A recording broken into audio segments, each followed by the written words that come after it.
Death is the one appointment every human must keep. No matter who we are, where we live, or what we've achieved, it comes for all of us.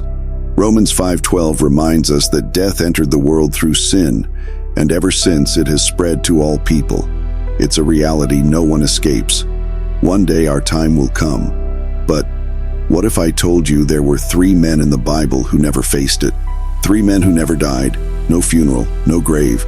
They were taken, snatched from this world in ways that defy logic, time, and nature. Who were they? What made them different? And why were they chosen to bypass the one thing none of us can avoid? Today we're going to focus on one of those men. His story is short, but his mystery echoes through eternity. So get ready. We're about to dive into one of the most unbelievable truths in Scripture. You've heard of miracles, you've heard of prophets, but this is something else entirely. Don't miss this, because what you're about to hear might just change the way you see life and death forever. Shadows stretched across the valley of Shaveh as the dust began to settle. The field was littered with the wreckage of battle, splintered shields, broken spears, and bodies lying where they fell, stiff and silent. Blood had soaked into the soil, turning it dark and heavy. The air was thick with the sharp metallic scent of iron and smoke. No one spoke, no birds called, not even the wind dared move. It was the kind of silence that felt unnatural, too still, too aware, as if something, or someone, was watching.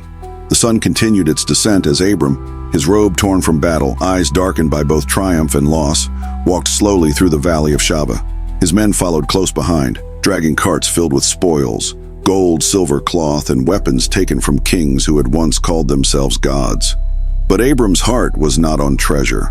He had gone to war not for gold, but for blood. His nephew Lot, stolen in the night by tyrants. Abram had chased down empires with only 318 men, a shepherd's army.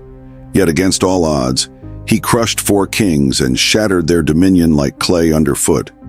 The world had just witnessed something impossible, a man with no kingdom defeating kingdoms. But as he walked, Abram was strangely quiet. Victory had not inflated him, it had humbled him. He knew what others did not. This was not his doing. Something or someone had gone ahead of him. Then from the southern hills came another column of men. The king of Sodom, his garments ragged from fleeing the battlefield, now rushing forward to greet the man who had saved his people and land. But before the king could speak, he was interrupted. A calm, authoritative presence stepped between them. Melchizedek, without an army, without a title that men would recognize. And yet, every eye turned to him. Even the king of Sodom was silent. He did not demand tribute. He did not speak politics. He brought bread and wine, simple elements, yet sacred in his hands. No man there could explain why the sight of those elements stirred their hearts, but they did. The bread seemed older than the wheat it came from, the wine deeper than the vine. It was as though Melchizedek carried in his hands the memory of eternity. He lifted his voice, not loud but with clarity that cut through the valley like lightning through a storm. Blessed be Abram by God Most High, possessor of heaven and earth. And blessed be God Most High, who has delivered your enemies into your hand. Genesis 14:19-20. Abram's breath caught. He had heard many speak of gods, but this man spoke from God. Not a god of the hills or a god of war, but El Elyon, the Most High, the one who owned not just nations, but heaven and earth. Abram stepped forward. No hesitation, no pride. From the treasures taken in battle, he pulled out a tenth, a tithe, and laid it before Melchizedek's feet. No law had been written yet, no Levitical command existed, but Abram gave because he recognized something divine. This priest did not ask, he did not demand, but he received the tithe as one with heaven's authority.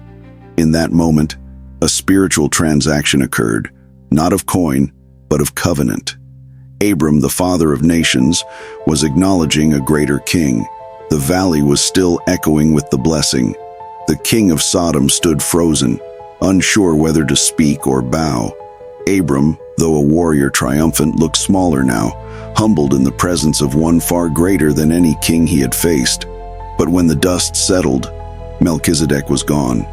No farewell, no servants to escort him, no trail of footsteps in the sand, only the faint scent of wine and the lingering taste of mystery. It was as if the earth had opened for a moment and swallowed him into the eternal. The warriors looked around, murmuring. Some rubbed their eyes, questioning whether they had seen a vision. Others bowed their heads, sensing they had stood in the presence of something that could not be named. Abram said nothing. He stared into the hills where Melchizedek had stood. There was no shrine, no altar, no fire. And yet, Abram knew. He had encountered a priest unlike any the world had known.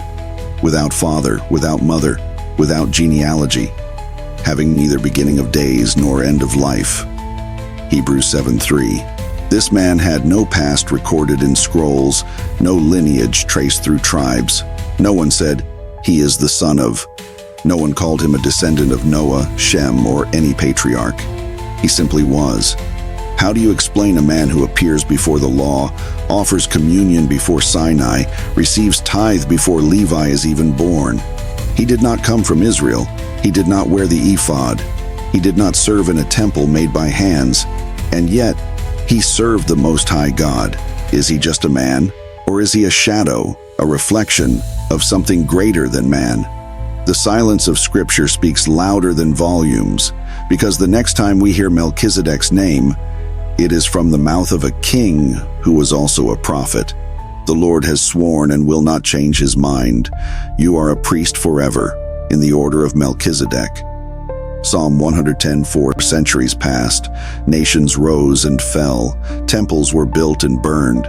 Yet the name Melchizedek hovered over history like a forgotten prophecy, waiting for its fulfillment. And then, in the days of Rome, under a blood-stained cross, it was fulfilled. But in this valley, in this moment, Abram was left only with the echo of blessing and the gravity of what had just occurred. He had met a priest who came not from earth, but from eternity, one whose priesthood would outlive Levi, outshine Aaron, and outlast the law. He came without fanfare. He left without farewell. But his presence broke the silence of the world and pointed to the one who would one day say, "This is my body, this is my blood, bread and wine, given once in the valley, given again at Calvary." Centuries had passed, the world had changed, but the heavens had not spoken of Melchizedek again. His name had disappeared into the shadows of time, swallowed by the histories of kings and the rituals of priests. Israel now had its Levitical system, its priests, its sacrifices, its temple courts burning with incense. Everything was structured, measured, lawful. And yet, in the quiet chambers of a king's heart, a divine whisper stirred again.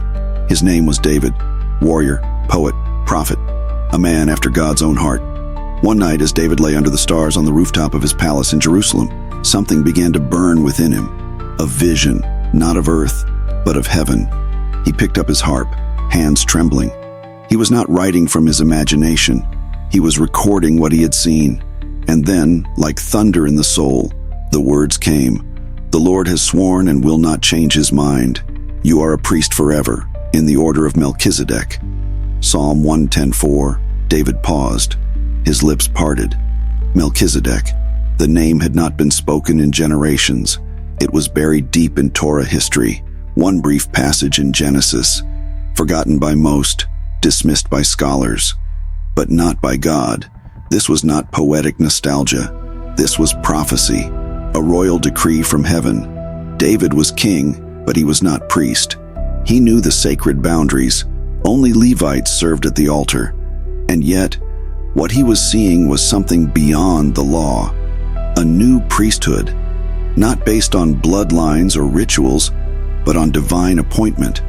What kind of priest could serve forever? Who could stand in both the courts of heaven and the broken world of men? Only one who was greater than Levi, older than Aaron, a priest not born, but declared. Melchizedek was not a relic of the past. He was a pattern of the future. David saw what few understood, that the priesthood of man was temporary, but the priesthood of heaven was eternal. And so he wrote, perhaps not fully grasping what he had seen, "You are a priest forever, in the order of Melchizedek." The psalm was sealed, sung in the temple, echoed in the courts, but its full meaning would not be revealed until a carpenter from Nazareth broke bread and lifted a cup centuries later and whispered, "This is my body, this is my blood." In that moment, the silence broke, and the name Melchizedek echoed once again, not forgotten, not lost, but waiting for a priest whose throne is eternal, whose sacrifice is perfect, whose reign is both righteous and peaceful, a king of Salem, a priest of the Most High, a son in the order of Melchizedek.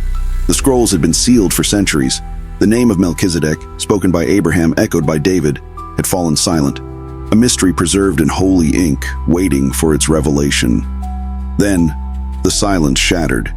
It happened not in a palace, but in a manger, not in robes of gold, but swaddling cloth, not with fanfare, but with angelic whispers in the night sky. He came like Melchizedek, unexpected, unannounced by men, but ordained by God. Jesus of Nazareth, not a priest from Levi, not a scholar of the temple courts. He had no place among the religious elite. Yet when he spoke, demons trembled. When he touched, the sick were healed.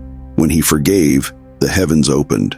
The priests questioned him, "By what authority do you do these things?"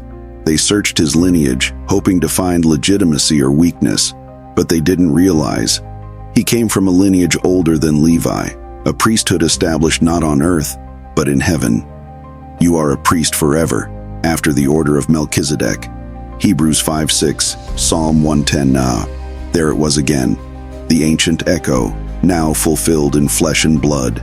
The writer of Hebrews looked back at the tapestry of Scripture and saw the thread, woven from Genesis to Calvary. This Melchizedek resembles the Son of God. He remains a priest forever. Hebrews 7:3. Jesus did not bring bulls or goats. He brought himself. He did not enter a man-made temple. He entered the heavens. He did not offer sacrifice year after year. He offered one sacrifice, once for all. But this man, after he had offered one sacrifice for sins forever, sat down at the right hand of God. Hebrews 10:12. And there he reigns, not as a tribal priest, but as the great high priest, not as a temporary mediator, but as the eternal bridge between God and man. Melchizedek came to bless Abraham with bread and wine. Jesus came to bless the world with his body and blood. In the upper room, he lifted the elements again, not as ritual, but as reality. "This is my body, broken for you. This cup is the new covenant in my blood." Luke 22:19-20. The bread, the wine, the eternal priesthood, it was all there from the beginning. Some names in the Bible are repeated again and again, but others whisper through the pages like hidden fire. Melchizedek was one of those names. He appeared for a moment, blessed, received, and vanished. But his purpose was never to stay.